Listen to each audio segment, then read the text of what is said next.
Second unit 2025-এর জন্য ষষ্ঠ শ্রেণী ভূগোল বিষয়ে একটা প্রশ্ন দেখব। পূর্ণমান 50, সময় 1 ঘন্টা 30 মিনিট।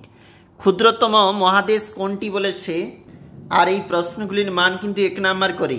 দেখো 1 গুণ 10, আমাদের সঠিক উত্তর হচ্ছে ওসিয়ানিয়া। বায়ুর আর্দ্রতা মাপক যন্ত্র হাইগ্রোমিটার। ব্যাসল্ট শিলা অঞ্চলে লাল মাটি দেখা যায়। মোচার মতো দেখতে একটি স্বাভাবিক উদ্ভিদের উদাহরণ পাইন। গুজরাটের গির অরণ্যে সিংহ দেখা যায়।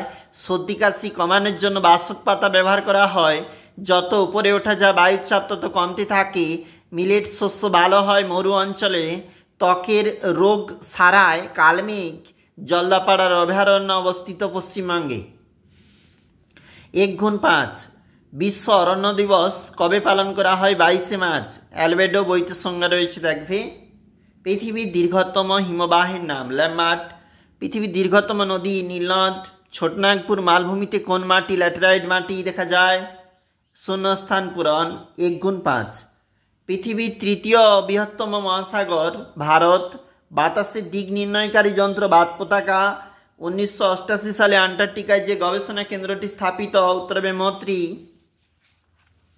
পরবর্তী পেজ, পৃথিবীর সর্বাধিক বৃষ্টিবহুল স্থান মৌসিনরাম। যে সকল উদ্ভিদ ঔষধ তৈরিতে লাগে তাদেরকে বলা হয় ভেষজ উদ্ভিদ।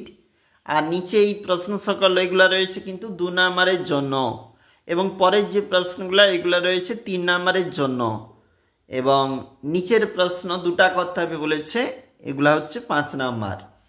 আমরা দেখছিলাম ষষ্ঠ শ্রেণী ভূগোলের প্রশ্ন, সেকেন্ড ইউনিট 2025।